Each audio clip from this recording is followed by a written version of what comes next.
ಮನ ಏವ ಮನುಷ್ಯಾಣಾಂ ಕಾರಣಂ ಬಂಧ ಮೋಕ್ಷಯೋ.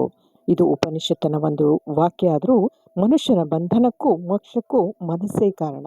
ನಮ್ಮ ಬುದ್ಧಿ ಹೇಳಿದಂತೆ ನಮ್ಮ ಮನಸ್ಸು ಕೇಳಬೇಕೇ ಹೊರತು ಮನಸ್ಸು ಹೇಳಿದಂತೆ ನಾವು ಕೇಳಬಾರ್ದು. ಸ್ನೇಹಿತರೆ ನಮಸ್ಕಾರ, welcome back to my channel Yogamrita, yoga and stories. ಸ್ನೇಹಿತರೆ, ಯೋಗ ಅಂದ ತಕ್ಷಣ ನಮಗೆ ನೆನಪಿಗೆ ಬರೋದು ಆಸನ, ಪ್ರಾಣಾಯಾಮ, ಧ್ಯಾನ. ಧ್ಯಾನ. ಏನು ಧ್ಯಾನ ಅಂದರೆ? ಧ್ಯಾನ ಅಂತ ಹೇಳಿದರೆ ಬಹಳ ವಿಶಾಲವಾದ ಒಂದು ಶಬ್ದ. ನೋಡಲಿಕ್ಕೆ ಎರಡೇ ಅಕ್ಷರ ಇರ್ಬೋದು, ಬಟ್ ಅದನ್ನು ಗಳಿಸ್ಲಿಕ್ಕೆ ತುಂಬಾ ಒಂದು ಪ್ರಯತ್ನ ಮಾಡಬೇಕು. ಯಾವ ರೀತಿ ಧ್ಯಾನ ಮಾಡಬೇಕು? ಕೇವಲ ಕಣ್ಣು ಮುಚ್ಚಿ ಕುಳಿತರೆ ಧ್ಯಾನ ಆಗತ್ತಾ? ಧ್ಯಾನ ಅಂದ್ರೇನು? ಧ್ಯಾನದಿಂದ ಏನು ಲಾಭ? ಈ ಎಲ್ಲ ವಿಷಯಗಳನ್ನು ಇವತ್ತು ನಿಮ್ಮ ಜೊತೆ ಹೇಳ್ತಾ ಇದ್ದೇನೆ. So welcome back to Yogamrita. ವಿಡಿಯೋವನ್ನು ಕಂಪ್ಲೀಟ್ ಆಗಿ ನೋಡಿ. ಇಷ್ಟು ದಿನ ಆಸನ ಏನು ಎತ್ತ ಅಂದರೆ ತಿಳ್ಕೊಂಡ್ರಿ. ಆಸನ ಮುಗಿಯೋದಲ್ಲ, ತುಂಬಾ ಇದೆ ಆಸನದ ಬಗ್ಗೆ ಹೇಳಲಿಕ್ಕೆ. ಸೊ ಆಸನ ಮಾಡ್ತಾ ಮಾಡ್ತಾ ಯೋಗದ ಒಂದು ಪಾರ್ಟ್ ಇದು, ಈ ಒಂದು ಧ್ಯಾನ ಅನ್ನೋದು. ಅಂದರೆ ಅಷ್ಟಾಂಗ ಯೋಗದಲ್ಲಿ ಯಮ, ನಿಯಮ, ಆಸನ, ಪ್ರಾಣಾಯಾಮ, ಪ್ರತ್ಯಾಹಾರ, ಧಾರಣ, ಧ್ಯಾನ, ಸಮಾಧಿ. ಪತಂಜಲಿ ಯೋಗ ಮಹರ್ಷಿಗಳ ಅಷ್ಟಾಂಗ ಯೋಗದ 7ನೇ ಮೆಟ್ಟಿಲೆ ಧ್ಯಾನ. ಆದರೆ ಈ 7ನೇ ಮೆಟ್ಟಿಲು ಹತ್ತುವಾಗ ತುಂಬ ಕಷ್ಟ ಇದೆ, ಅಷ್ಟು ಈಸಿ ಅಲ್ಲ. ಯಮ ನಿಯಮ ದಾಟುವಾಗಲೇ ಕಷ್ಟ ಉಂಟು. ಏನು ಯಮ ನಿಯಮ ಅಂತ ಹೇಳಿದರೆ, ಯಮದಲ್ಲೇ 5 ಸ್ಟೆಪ್ಗಳಿವೆ ಸ್ನೇಹಿತರೆ. ಯಮದಲ್ಲೇ ಸತ್ಯ, ಅಹಿಂಸೆ, ಆಸ್ತೇಯ, ಬ್ರಹ್ಮಚರ್ಯ, ಅಪರಿಗ್ರಹ. ಇನ್ನು ನಿಯಮದ 5 ಸ್ಟೆಪ್ಪುಗಳು ಶೌಚ, ಸಂತೋಷ, ತಪ, ಸ್ವಾಧ್ಯಾಯ, ಈಶ್ವರ ಪ್ರಣಿಧಾನ. ಅಂದರೆ ಯಮದಲ್ಲಿ ಬೇರೆಯವರೊಂದಿಗೆ ನಾವು ಹೇಗೆ ಇರಬೇಕು, ಇನ್ನು ನಿಯಮದಲ್ಲಿ ನಾವು ಹೇಗಿರಬೇಕು ಮತ್ತು ನಮ್ಮನ್ನು ನಾವು ಹೇಗೆ ತಿದ್ದಿಕೊಳ್ಬೇಕು. ಈ 2 ಸ್ಟೆಪ್ಪನ್ನು ದಾಟಿದ್ರ ಮೇಲೇ ನಾವು ಆಸನಕ್ಕೆ ಹೋಗೋದು. ಅದು ಹಾಗಾಗಿ ಹೇಳಿದೆ, ಅದು ಅಷ್ಟು ಸರಳ ಅಲ್ಲ. ಯಮ ನಿಯಮ ದಾಟೋದೇ ಕಷ್ಟ ಅಂತ ನಾವು ಯೋಗದಲ್ಲಿ ಹೇಳ್ತಾ ಇರ್ತೀವಿ. ಸೊ ಹಾಗಾಗಿ ಈಗ ಧ್ಯಾನ ಎಂಬ ಶಬ್ದ ಲ್ಯಾಟಿನ್ ಭಾಷೆಯ ಮೆಡಿರೈ ಅನ್ನೋ ಶಬ್ದದಿಂದ ಬಂದಿರುವಂಥದ್ದು. ಅಂದರೆ ಮೆಡಿರೈ ಅಂದರೆ ಶಾಂತಿ ಅಂತ ಅರ್ಥ. ಸೊ ಚಂಚಲ ಚಿತ್ತವಾದ ನಮ್ಮ ಮನಸ್ಸನ್ನ ಏಕಾಗ್ರತೆಗೊಳಿಸುವಂಥ ಶಿಸ್ತುಬದ್ಧವಾಗಿ ಗೊಳಿಸುವಂಥದ್ದೇ ಧ್ಯಾನ. ಅಂದರೆ ಇತ್ತೀಚಿನ ದಿನಗಳಲ್ಲಿ ನಾವು ಸುಧಾರಣೆ ಅನ್ನೋ ಹೆಸರಿನಲ್ಲಿ, ಮಾಡರ್ನ್ ಅನ್ನೋ ಹೆಸರಿನಲ್ಲಿ ನಾವು ಬದಲಾಯಿಸ್ಕೊತಾ ಇದ್ದೀವಿ. ನಮ್ಮ ಭಾರತೀಯ ಸನಾತನ ಸಂಸ್ಕೃತಿಯನ್ನು ಮರೆತು ವಿಕೃತಿ ಸಂಸ್ಕೃತಿಯನ್ನು ಬೆಳೆಸ್ಕೊತಾ ಇದ್ದೀವಿ. ಏನಾಗ್ತಾ ಇದೆ? ಹಾಗಾಗಿ ನಮ್ಮ ಜೀವನವು ಒಂದು ಹೊಳಪಾಗುವುದರ ಬದಲು ಒಂದು ರೀತಿ ಹೊಲಸಾಗ್ತಾ ಇದೆ. ನಮ್ಮನ್ನು ನಾವು ಕಳ್ಕೊತಾ ಇದ್ದೀವಿ. ನಮ್ಮ ಜೀವನ ಶೈಲಿಯನ್ನೇ ಬದಲಾಯಿಸ್ಕೊತಾ ಇದ್ದೀವಿ. ಏನಾಗ್ತಾ ಇದೆ ಕೇಳಿದ್ರೆ, ಒತ್ತಡಕ್ಕೆ ಒಳಗಾಗ್ತಾ ಇದ್ದೀವಿ. ಪದೇ ಪದೇ ಪದೇ ಸ್ಟ್ರೆಸ್, ಎಂಗ್ಸೈಟಿ, ಒತ್ತಡಗಳು ಆಗ್ತಾ ಇದೆ. ಹಾಗಾಗಿ ಅದೇನಾಗ್ತಾ ಇದೆ, ನಮ್ಮ ಜೀವನ ಶೈಲಿಯಲ್ಲಿ, ನಮ್ಮ ದೇಹದ ಆರೋಗ್ಯದ ಮೇಲೆ ಪರಿಣಾಮ ಬೀಳ್ತಾ ಹೋಗುತ್ತೆ. ಯಾವಾಗ ನಮ್ಮ ಭಾರತೀಯ ಸನಾತನ ಸಂಸ್ಕೃತಿಯನ್ನ, ನಮ್ಮ ಸಂಸ್ಕೃತಿಯನ್ನ ಮರೆತು ಇನ್ನೊಂದು ವಿಕೃತ ಸಂಸ್ಕೃತಿಯನ್ನ ಬೆಳೆಸ್ಕೊಂಡ್ವಾ, ಅಲ್ಲಿ ನಮ್ಮ ಸದ್ವಿಚಾರದ ಕೊರತೆ ಉಂಟಾಗ್ತಾ ಹೋಗುತ್ತದೆ. ಅಂದ್ರೆ ಪುನಃ ಪುನಃ ಒತ್ತಡಕ್ಕೆ ಒಳಗಾಗ್ತಾ ಹೋಗ್ತೀವಿ. ಯಾವಾಗ ಒತ್ತಡಕ್ಕೆ ಒಳಗಾಗ್ತಾ ಹೋಗ್ತೀವೋ ಆಗ ಆಹಾರ, ನಿದ್ರೆ ಎಲ್ಲದರಲ್ಲೂ ವ್ಯತ್ಯಾಸ ಆಗ್ತಾ ಹೋಗ್ತದೆ. ಆ ವ್ಯತ್ಯಾಸ ಆಗೋದು ನಮ್ಮ ದೇಹ ಮತ್ತು ಮನಸ್ಸಿನ ಮೇಲೆ. ಸೊ ಅದಕ್ಕಾಗಿ ಏನ್ ಮಾಡ್ಬೇಕು, ನಮ್ಮ ಮನಸ್ಸನ್ನ ನಿರ್ಮಲಗೊಳಿಸಲಿಕ್ಕಾಗಿ, ಶಾಂತಿಯಿಂದ ಇರಲಿಕ್ಕೆ ಅಥವಾ ಏಕಾಗ್ರತೆಗೊಳಿಸುತ್ತೆ, ದೀರ್ಘವಾದ ಒಂದು ಶಾಂತಿಯನ್ನು ಗಳಿಸ್ಲಿಕ್ಕೆ ನಮಗೆ ಮೆಡಿಟೇಷನ್ ಬೇಕು, ಧ್ಯಾನ ಬೇಕು. ಸೊ ಧ್ಯಾನವನ್ನ ಮಾಡೋದು ಹೇಗೆ? ಇಷ್ಟೇನಾ ಧ್ಯಾನ ಅಂದ್ರೆ? ಕಣ್ಣು ಮುಚ್ಚಿ ಕುಳಿತರೆ ಧ್ಯಾನ ಆಗತ್ತಾ? ಇಲ್ಲ. ಅದರ ಬಗ್ಗೆ ಡೀಟೇಲ್ ಆಗಿ ಕೇಳಬೇಕು, ನಾವು ಅದನ್ನು ಮಾಡಬೇಕು. ಸರಿ, ಧ್ಯಾನ ಅಂದ್ರೆ ಏಕಾಗ್ರತೆ ಅಂತ ಹೇಳಿದ್ವಿ. ನಮ್ಮ ಮನಸ್ಸನ್ನ ಏಕಾಗ್ರತೆಗೊಳಿಸುವಂಥದ್ದೇ ಧ್ಯಾನ. ಆದರೆ ಏಕಾಗ್ರತೆಗೊಳಿಸ್ಲಿಕ್ಕೆ ಆಗ್ತಾ ಇದೆಯಾ? ಚಂಚಲ ಚಿತ್ತವಾದ ನಮ್ಮ ಮನಸ್ಸನ್ನು ಒಂದೆಡೆ ಹಿಡಿದಿಡಲಿಕ್ಕೆ ಸಾಧ್ಯ ಆಗ್ತಾ ಇದೆಯಾ? ಬಹಳ ಜನರ ಪ್ರಶ್ನೆ ಇದು. ಅಂದರೆ ಬ್ರಾಹ್ಮಿ ಮುಹೂರ್ತದಲ್ಲಿ ಮನಸ್ಸನ್ನು ಏಕಾಗ್ರತೆಗೊಳಿಸುವಂಥ ಕ್ರಿಯೆ ಏನು? ಧ್ಯಾನ. ತುಂಬ ಪ್ರಶಾಂತವಾದ ವಾತಾವರಣದಲ್ಲಿ ಬ್ರಾಹ್ಮಿ ಮುಹೂರ್ತದಲ್ಲಿ ಕೂತು ಧ್ಯಾನ ಮಾಡ್ತೀವಿ. ಆದರೆ ಅದು ಧ್ಯಾನ ಆಗುತ್ತಾ? ಧ್ಯಾನ ಮಾಡ್ತಾ ಇದ್ದೀವಾ? ಮನಸ್ಸನ್ನು ಏಕಾಗ್ರತೆಗೊಳಿಸೋದು ಅಂತ ಹೇಳಿದ್ವಿ, ಏಕಾಗ್ರತೆ ಆಗುತ್ತಾ? ಇಲ್ಲ. ಯಾಕಾಗೋದಿಲ್ಲ? ಇದು ಭಾಳ ಜನರ ಪ್ರಶ್ನೆ. ನನಗೆ ಧ್ಯಾನ ಮಾಡಲಿಕ್ಕೆ ಆಗ್ತಾ ಇಲ್ಲ. ಯಾಕೆ ಆಗ್ತಾ ಇಲ್ಲ? ಹೇಳ್ತೀನಿ ಸ್ನೇಹಿತರೆ, ಕೇಳಿ. ನಾವು ಒಂದು ಸತ್ಯವನ್ನು ತಿಳ್ಕೊಬೇಕಿದೆ. ಏನು ಗೊತ್ತಾ? ನಾವು ಇದು ಇಲ್ಲದೆಯೋ ಧ್ಯಾನ ಮಾಡ್ಬೋದು. ಏನು?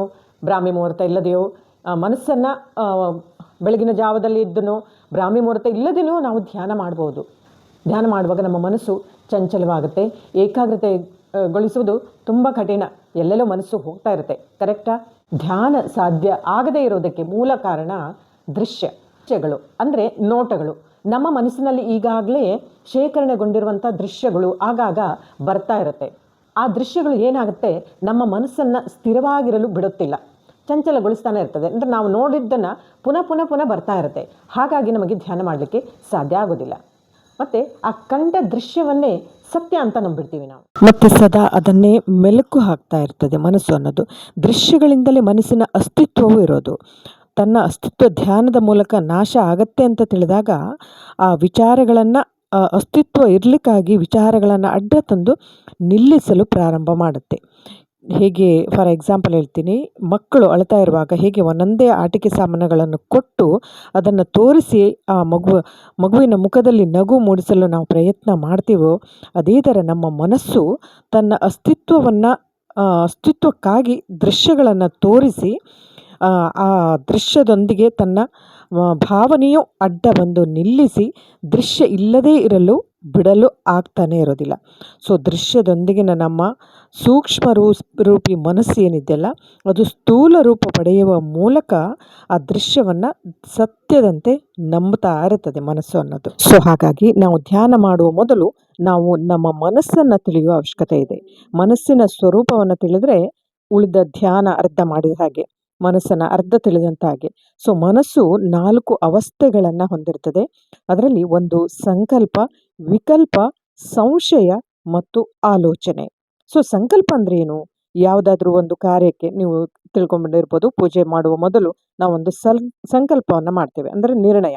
ವಿಕಲ್ಪ ಅಂದರೆ ಒಂದು ವಿಷಯದಲ್ಲಿದ್ದ ಮನಸ್ಸು ತಕ್ಷಣವೇ ಮತ್ತೊಂದು ವಿಷಯಕ್ಕೆ ಜಿಗಿಯೋದು. ಇನ್ನು ಸಂಶಯ ಅಂದರೆ ಯಾವುದೇ ವಿಚಾರದ ಬಗೆಗಿರುವ ನಮ್ಮ ಗೊಂದಲ.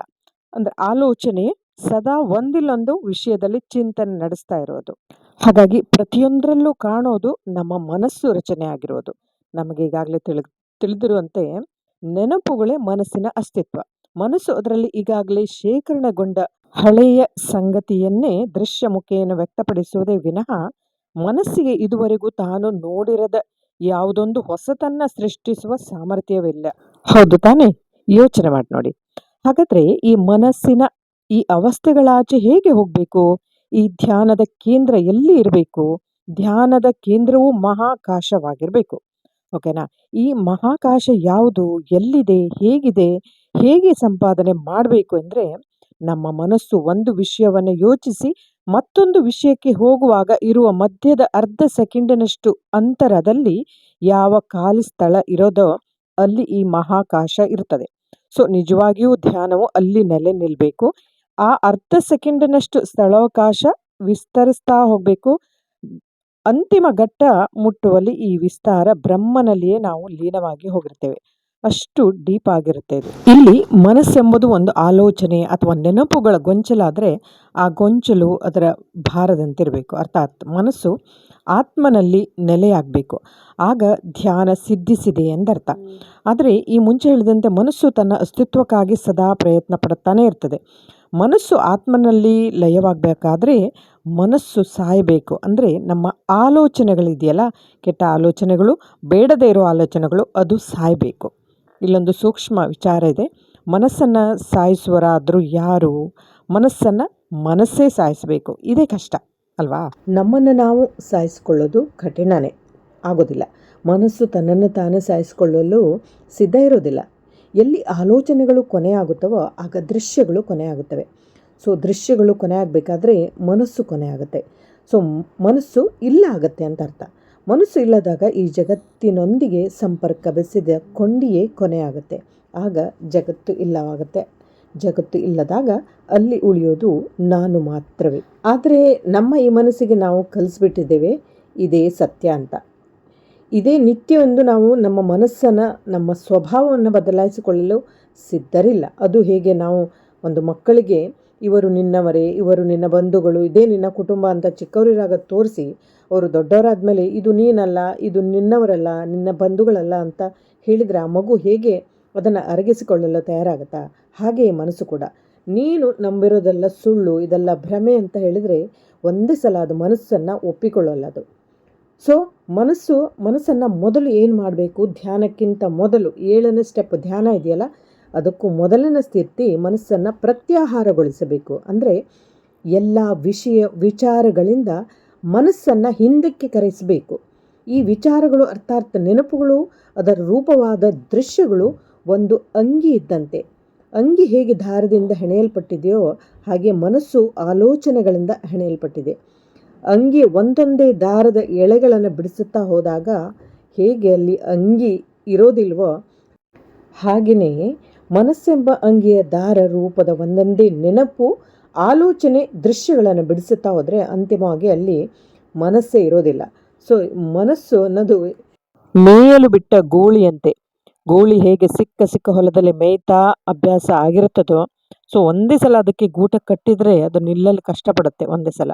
ಸೊ ಅಭ್ಯಾಸ ಆದಂತೆ ಗೂಟದಿಂದ ಹಗ್ಗ ಬಿಚ್ಚಿದ್ರೂ ಮುಂದೆ ಅದು ಎಲ್ಲೂ ಹೋಗೋದಿಲ್ಲ. ಹಾಗೆ ಮನಸ್ಸು ಕೂಡ. ನಿಜ ಹೇಳಬೇಕಂದ್ರೆ ನಾವು ಧ್ಯಾನವನ್ನೇ ಮಾಡ್ತಾ ಇಲ್ಲ. ಯಾಕೆಂದ್ರೆ ನಮಗೆ ಧ್ಯಾನದ ಸ್ವರೂಪನೇ ತಿಳಿದಿಲ್ಲ. ಕಣ್ಣು ಮಚ್ಚು ಕುಳಿತುಕೊಳ್ಳೋದೇ ಧ್ಯಾನ ಅಲ್ಲ ಅಂತ ನಾನು ಆಲ್ರೆಡಿ ಹೇಳಿದೆ. ಸೊ ಯಾವುದಾದ್ರೊಂದು ದೇವರ ರೂಪವನ್ನೋ ನಮಗಿಷ್ಟವಾದ ಏನನ್ನೋ ಕಲ್ಪಿಸಿಕೊಂಡು ಬಹಳ ಸಮಯದ ಅದರ ಮೇಲೆ ಚಿತ್ತ ಇರಿಸಿ ಅಂತಿಮವಾಗಿ ನಾವು ಅದನ್ನು ಧ್ಯಾನ ಅಂತ ಭಾವಿಸಿಬಿಡ್ತೇವೆ. ಸೊ ನಾವೆಂದಿಗೂ ಧ್ಯಾನ ಮಾಡಲಿಲ್ಲ. ನಾವು ಮಾಡಿದ್ದು ನೋಡಿ, ಧ್ಯಾನದ ಮೊದಲ ರೂಪ ಧಾರಣವನ್ನು ಮಾತ್ರ. ಅದಕ್ಕೂ ಮೊದಲು ನಾವು ಪ್ರತ್ಯಾಹಾರವನ್ನು ಮಾಡಬೇಕು. ಸೊ ಧಾರಣ ಅಂದ್ರೆ ಏನು? ಒಂದು ಗಿಡದ ಬುಡಕ್ಕೆ ನೀರು ಹಾಕಿದಾಗ ಅದು ಹರಿದು ಚೆಲ್ಲಾಪಿಲ್ಲಿ ಆಗುತ್ತೆ. ಇದು ಮನಸ್ಸಿನ ಸ್ವಭಾವ. ಆದರೆ ಒಂದು ಗಿಡದ ಸುತ್ತ ಪಾತಿ ಮಾಡಿ ಅಲ್ಲೂ ನೀರು ಹಾಕಿ ನೋಡಿ, ಹೇಗೆ ನೀರು ಎಲ್ಲೂ ಹೋಗದಂತೆ ತಡೆ ಹಿಡಿದು ಪಾತಿಯಾಗುತ್ತದೆ ಅಲ್ಲ. ನಮ್ಮ ಧ್ಯಾನ ಗಮನ ನಮ್ಮ ಪರಿಧಿಯೊಳಗೆ ಉಳಿಯುವಂತೆ ಹರಿದು ಹೋಗಿರುವ ಇಂದ್ರಿಯ ಗಮನವನ್ನು ಒಂದೇ ಕಡೆ ಕೇಂದ್ರೀಕರಿಸೋದು ಧಾರಣ ಅನಿಸುತ್ತದೆ. ಸೊ ನಾವು ಇಲ್ಲಿವರೆಗೂ ಮಾಡ್ತಾ ಇರೋದು ಧಾರಣ ಮಾತ್ರ, ಧ್ಯಾನ ಅಲ್ಲ. ಧಾರಣವನ್ನೇ ಧ್ಯಾನ ಅಂತ ನಂಬಿಟ್ಟಿದ್ದೇವೆ. ಧ್ಯಾನ ಒಂದು ತಂತ್ರವಾಗಬಾರದು ಹಾಗೂ ಒಂದು ವಿಧಾನವಾಗಬಾರದು. ಧ್ಯಾನವು ನಮ್ಮ ಸಹಜ ಸ್ಥಿತಿ ಆಗಬೇಕು ಎನ್ನುವಲ್ಲಿ, ಹೇಗೆ ನಮ್ಮ ಮನಸ್ಸು ನಿದ್ರೆಯಲ್ಲಿ ಲಯವಾಗಿ ನಾವು ಸುಷುಪ್ತಿಯಲ್ಲಿ ಇದ್ದಾಗ ಜಗತ್ತು ಆತ್ಮನಲ್ಲಿ ಲೀನವಾಗುವುದೋ, ಯಥಾಸ್ಥಿತಿ ಜಾಗೃತ, ಸ್ವಪ್ನ, ನಿದ್ರೆ ಈ ಮೂರು ಅವಸ್ಥೆಯಲ್ಲೂ ನಮ್ಮ ಮನಸ್ಸು ಆತ್ಮನಲ್ಲಿ ಲಯವಾಗಿರಬೇಕು. ಈ ಜಗತ್ತು ಎಲ್ಲಿವರೆಗೆ ನಮಗೆ ಕಾಣೋದಿಲ್ಲವೋ ಅಲ್ಲಿವರೆಗೂ ನಮಗೆ ಮನಸ್ಸು ಇದ್ದೇ ಇರ್ತದೆ. ಸೊ ಮೂರು ಅವಸ್ಥೆಗಳಲ್ಲಿ ನಾವು ನಮ್ಮ ಸ್ವಸ್ವರೂಪದಲ್ಲಿರಬೇಕು. ಅಂದರೆ ಒಂದು ಗೋಡೆ ಮೇಲೆ ತೂಗು ಹಾಕಿದ ಗಡಿಯಾರದ ಕಡೆ ನಮ್ಮ ದೃಷ್ಟಿ ಇರ್ತದೆ. ಅಲ್ಲಿ ಸಮಯವನ್ನು ನೋಡುತ್ತಿದ್ದೇವಂತ ಅನಿಸಿದ್ರೂ ಅಲ್ಲಿ ಗೋಡೆ ಆಗಲಿ ಗಡಿಯಾರ ಆಗಲಿ ಸಮಯ ಆಗಲಿ ನಮಗೆ ಕಾಣಲೇಬಾರದು. ಇದು ಒಂದು ವಿಶೇಷ ಸ್ಥಿತಿ. ಇಲ್ಲಿಯೇ ಧ್ಯಾನ ಪ್ರಾರಂಭ ಆಯಿತು. ಯಾರೋ ಬಂದು ನಮ್ಮ ಭುಜ ತಟ್ಟಿ ಸಮಯ ಕೇಳಿದಾಗ ನಾವು ನಮ್ಮ ಜಾಗೃತ ಮನಸ್ಸನ್ನು ಎಚ್ಚರ ಮಾಡಿಕೊಂಡು ಸಮಯ ನೋಡಿ ಹೇಳುತ್ತಾ ಇರಬೇಕು. ಆ ಒಂದು ಸ್ಥಿತಿ ಧ್ಯಾನದ ಸ್ಥಿತಿ. ಕೊನೆಯದಾಗಿ ಇನ್ನೊಂದು ಎಕ್ಸಾಂಪಲ್ ಹೇಳ್ತೇನೆ ಕೇಳಿ. ಕನ್ನಡಿಯ ಮುಂದೆ ನಾವು ಹಾದು ಹೋಗುವಾಗ ನಮ್ಮ ಬಿಂಬವನ್ನು ಅದು ತೋರಿಸ್ತದೆ, ಹೌದಾ? ಅದರಿಂದ ಮುಂದೆ ಸಾಗಿದಾಗ ಅಲ್ಲಿ ಕನ್ನಡಿ ನಿರ್ಮಲ ಆಗಿರುತ್ತದೆ, ಏನೂ ಇಲ್ಲ. 1000 ಜನ ಮುಖ ನೋಡಿಕೊಂಡ್ರೂ ಕನ್ನಡಿ ಯಾರ ಬಿಂಬವನ್ನು ಹಿಡಿದಿಟ್ಟುಕೊಳ್ಳೋದಿಲ್ಲ. ಹಾಗೆಯೇ ಧ್ಯಾನದಲ್ಲಿರುವ ನಮ್ಮ ಸ್ಥಿತಿ 3 ಅವಸ್ಥೆಗಳಲ್ಲೂ ಜಗತ್ತಿನ ಯಾವ ದೃಶ್ಯವನ್ನು ಹಿಡಿದಿಟ್ಟುಕೊಳ್ಳದೆ ನಿರ್ಮಲವಾದ ಮನಸ್ಥಿತಿಯಿಂದ ಕೂಡಿರಬೇಕು. ಅಲ್ಲಿ ನಿಜವಾದ ಧ್ಯಾನ, ಅದೇ ಸ್ಥಿತಿಯು ಸಮಾಧಿ ಕೂಡ ಆಗ್ತದೆ ಕೊನೆಗೆ. ಸ್ನೇಹಿತರೆ, ಇದೊಂದು ಧ್ಯಾನದ ಸಂಗ್ರಹ ವಿಷಯ ವಸ್ತು. ಸೊ ಧ್ಯಾನಕ್ಕೆ ಕುಳಿತುಕೊಳ್ಳೋದು ಹೇಗೆ? ಬೆನ್ನು, ಕತ್ತು, ಶಿರ ನೇರ ಇರಬೇಕು.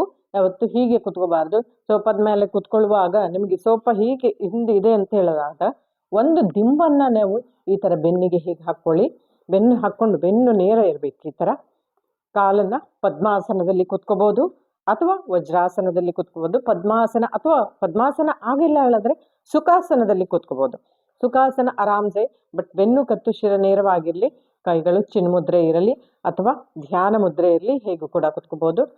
ದೇಹವನ್ನು ಸಡಿಲಗೊಳಿಸಿ, ಮುಖದಲ್ಲಿ ಪ್ರಸನ್ನತೆ ಇರಲಿ, ಸೌಮ್ಯ ಸ್ವಭಾವ. ಮಿನಿಮಮ್ ಒಂದು ಅರ್ಧ ಗಂಟೆ ಆದರೂ ಕೂತ್ಕೋಬೇಕು. ಮೊದಲು ಎಲ್ಲಿ ಧ್ಯಾನ ಮಾಡಬೇಕಂದ್ರೆ, ಧ್ಯಾನದ ಮೊದಲ ಹಂತವೇ ನಿಮ್ಮ ಉಸಿರನ್ನು ಗಮನಿಸ್ತಾ ಇರಬೇಕು. ಸೊ ಅಷ್ಟೆಲ್ಲ ಆದ ಮೇಲೆ ಧ್ಯಾನಕ್ಕೆ ಕುಳಿತುಕೊಳ್ಳುವಂಥ ಸಮಯ ಒಂದು ಅರ್ಧರಿಂದ 1 ಗಂಟೆ ಹೇಳಿದೆ, ನಿಮ್ಮ ಅನುಕೂಲಕ್ಕೆ ತಕ್ಕ ಹಾಗೆ. ಆ್ಯಂಡ್ ಕುಳಿತುಕೊಳ್ಳುವಂಥ ಒಂದು ಸ್ಥಳ, ಒಂದು ಟೈಮ್, ಒಂದು ಪ್ರಶಾಂತವಾದ ವಾತಾವರಣ, ಯಾವುದೇ ರೀತಿಯ ಬೆಳಕು ಇಲ್ಲದೇ ಇರುವಂಥ ಜಾಗದಲ್ಲಿ, ಕತ್ತಲೆ ಆದರೆ ಒಳ್ಳೆಯದು ಅಂತ. ಸೊ ಆ ಒಂದು ಸ್ಥಳದಲ್ಲಿ ಕೂತ್ರೆ ಮನಸ್ಸು ಶಾಂತವಾಗಿರುತ್ತೆ. ಬೆಳಗಿನ ಒಂದು ಬ್ರಾಹ್ಮಿ ಮುಹೂರ್ತ ಇದ್ದರೆ ಹೊರಗಿನ ವಾತಾವರಣ ಕೂಡ ಪ್ರಶಾಂತವಾಗಿರುತ್ತೆ ಅಂತ ಹೇಳಿ ಬ್ರಾಹ್ಮಿ ಮುಹೂರ್ತದಲ್ಲಿ ಹೇಳ್ತಾರೆ. ಅಂದರೆ ಬೆಳಗಿನ ಜಾವದ 3 ರಿಂದ 6 ಗಂಟೆ ಒಳಗೆ ಸಮಯ ಬ್ರಾಹ್ಮಿ ಮುಹೂರ್ತ. ಸೊ ಆ ಒಂದು ಸಮಯ ಅತ್ಯಂತ ಅನುಕೂಲಕರವಾದ ಒಂದು ಸಮಯ. ಸೊ ಹಾಗಾಗಿ ಇದೆಲ್ಲ ಮಾಡೋದ್ರಿಂದ ಏನೆಲ್ಲ ಲಾಭ ಇದೆ ಅಂತ ಕೂಡ ನಾನು ಹೇಳ್ಬಿಡ್ತೇನೆ. ಲಾಭ ಮೊದಲೇ ಹೇಳಿದ್ದೆ. ಈಗಿನ ಒಂದು ವಾತಾವರಣ ಅಂತ ಹೇಳಿದರೆ ಮನಸ್ಸು ಒತ್ತಡದಲ್ಲಿರ್ತದೆ, ಯಾವಾಗಲೂ ಸ್ಟ್ರೆಸ್ಸಲ್ಲೇ ಇರ್ತದೆ. ಆ ಒಂದು ಸ್ಟ್ರೆಸ್ಸನ್ನು ಕಡಿಮೆ ಮಾಡುವಂಥದ್ದು, ಆಳವಾದ ವಿಶ್ರಾಂತಿ, ಶಾಂತ ಸ್ಥಿತಿ, ಮನೋಬಲ, ಆತ್ಮಬಲ ಹೆಚ್ಚುವಂಥದ್ದು, ಮನಸ್ಸು ಹಗುರ ಆಗುವಂಥದ್ದು, ಲವಲವಿಕೆ ಇರುವಂಥದ್ದು, ದೇಹ ಮನಸ್ಸು ಎರಡು ಖುಷಿಯಾಗಿ ಲವಲವಿಕೆಯಿಂದ ಇರುವಂಥದ್ದು, ಇನ್ನೂ 10 ಹಲವು ಲಾಭಗಳು ಧ್ಯಾನದಲ್ಲಿದೆ.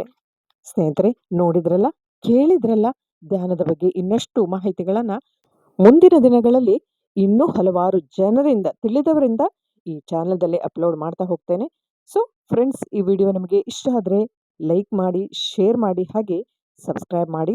ಮೊದಲು ಧ್ಯಾನ ಮಾಡುವುದು ಹೇಗೆ ಅಂತ ತಿಳ್ಕೊಳ್ಳಿ. ಅದೇ ರೀತಿಯಲ್ಲಿ ಧ್ಯಾನ ಮಾಡಿ, ಅದು ಪ್ರಯೋಜನ ಉಂಟು. ಸೊ ಇಂಥ ಇನ್ಫಾರ್ಮೇಟಿವ್ ವಿಡಿಯೋಗಳಿಗಾಗಿ ಯೋಗಾಮೃತ ಚಾನೆಲ್ನ ಯಾವತ್ತೂ ಸಪೋರ್ಟ್ ಮಾಡ್ತಾ ಇರಿ. ಎಂದಿನಂತೆ ನಮ್ಮ ಆರೋಗ್ಯ ನಮ್ಮ ಕೈಯಲ್ಲಿ. Thank you. Thanks for watching. ನಮಸ್ಕಾರ. ಧನ್ಯವಾದ.